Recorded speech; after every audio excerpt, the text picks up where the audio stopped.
first question is a really good question. What are the first steps to take when planning a wedding, and how do you create a budget for your wedding, and what do you consider? Welcome to Adulting with Joyce Pring. Watch the full video of this episode on my channel, www.youtube.com/JoycePringTV. And if you want to level up your adulting game, check out joycepring.com/collections for my digital products and courses. So, my advice for you would be have the wedding that is within your budget and don't break the bank just to have your dream wedding. And hear me out.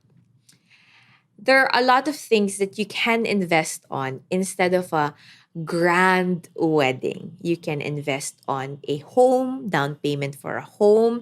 You can invest on a really nice 2 month honeymoon break if you want that. You can invest and save up for your future as a couple, because when you're married, ang dami yun ang eventually igagastos. Like if you don't have a house yet, if you don't have like educational plans and things like that for your family, you have a lot of things that you can put your money in instead of like a grand wedding that will just happen for one day. Because as we've already seen during the pandemic, you can have a really nice, intimate wedding and still make it look beautiful. Diba? Yeah. So number one, identify the budget first and work Yeah. within that. It wouldn't be super ideal.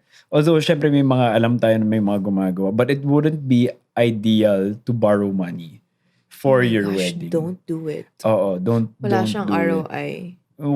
Oo, hindi siya ganoon. Hindi siya business move. So hindi siya supposed to be a business move. It's supposed to be, a celebration of the unity of husband and wife. Anyway, yun, and I guess working within your budget, trying to reach that budget. Si Gino, my best friend, that's what they did. Ang first step nila is yun nga, identify the budget.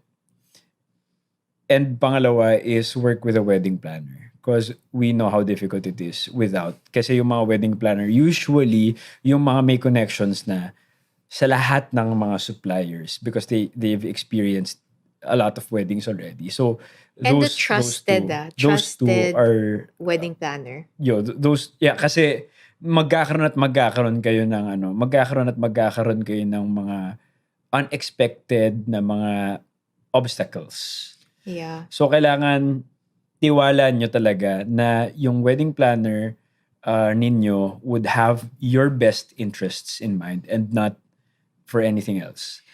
So, yun. Yeah, shout out to Events Embassy Manila. They are our wedding planner. They were our wedding planner and everything else blinan nila sa life namin.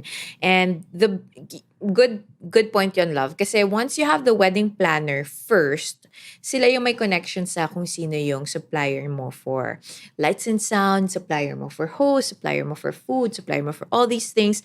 Sila yung mga may kakilala doon. Kung wala kayong idea at all on what you want to have on your wedding day. Sila din yung may mga alam na mga magandang venues, photographers, videographers, things like that. We had the most amazing team. We had Chestnuts for a photo, Treehouse for a video, Events Embassy Manila for our events. Tapos Michael Ruiz for the design ng events place. So lahat yon connection actually kakilala namin. And then yung iba kakilala na ni Events Embassy na hindi namin alam.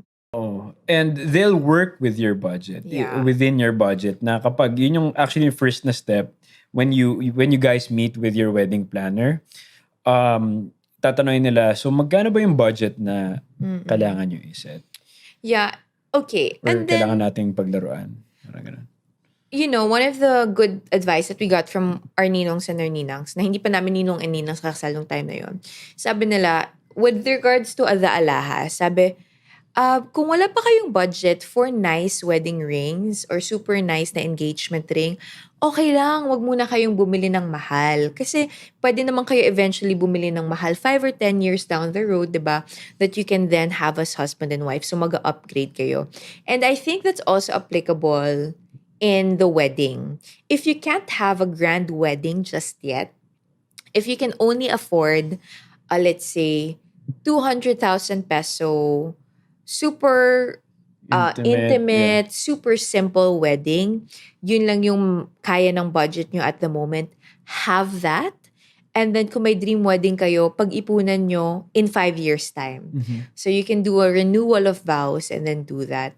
Kasi ang hirap kapag sobrang out of your budget tapos ipipilit nyo dahil lang what, you want to impress other people or meron kang dream. For the na- gram, Oo, for the gram. Or, syempre, understandable naman kung ikaw as a girl, meron kang dream wedding, 'di ba? Pero, kung hindi talaga kaya ng budget, pag-ipunan nyo na lang in like 5 years' time. hindi yun yung importante. I mean, Oo, it's sobrang- very important, but it isn't the most important thing when you're going to get married. That's our sentiment towards it. And speaking of jewelry, itong wedding ring na ginagamit ko nga, ano lang to, rubber band. Hindi ito Hindi yung rubber band, silicone naman yan. In-order ko pa yan galing sa Di ba States, pala- no? Parang rubber band. Yan, silicone siya.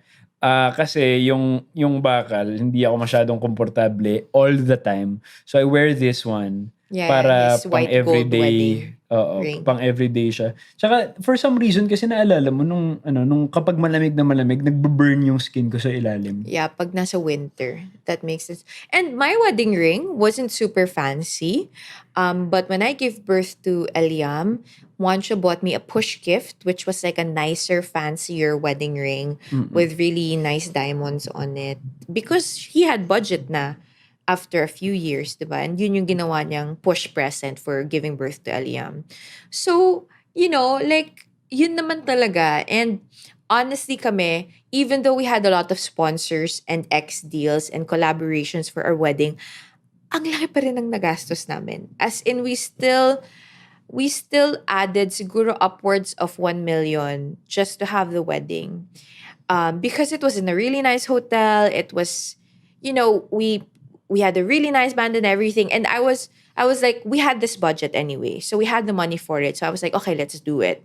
Pero in hindsight, I would have loved to just to have done a two-month Europe trip na wala sa isip ko nung time na yun. Kasi parang ako, no, I want a nice wedding, ganyan. Pero after, in hindsight, parang, okay lang pala kung nag-intimate wedding na lang din tayo for that. So, yun nga, consider then what you guys want to do and ano yung priority nyo. Kasi meron din kami mga friends na prioritize nila yung pagpapatayo ng bahay, tapos maliit na wedding lang and very simple. Meron akong very important note na pinagdaanan ng maraming tao, I assume, or pinagdaanan ng kakilala natin. Siyempre, hindi ko nasasabihin ko sino.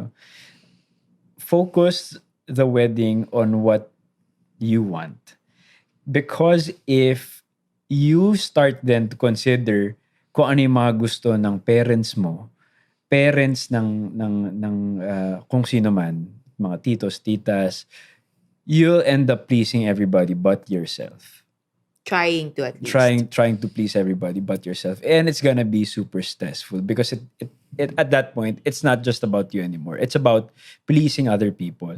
That's why as early as possible, try to have that talk already pagka na-engage pa lang kayo na, hi, we would love the help, ganyan, but we're going to set boundaries ngayon pa lang na we're going to plan this wedding.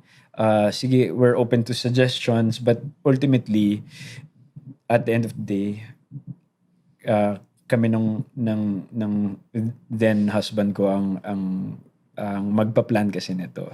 As lovingly and as gentle as you can. That's it for this episode of Adulting with Joyce Pring. If you liked this podcast, please don't forget to use the hashtag Adulting with Joyce Pring and also check out www.joycepring.com for the show notes and tag me on social media with at Joyce Pring. I'll talk to you guys again soon. Paalam!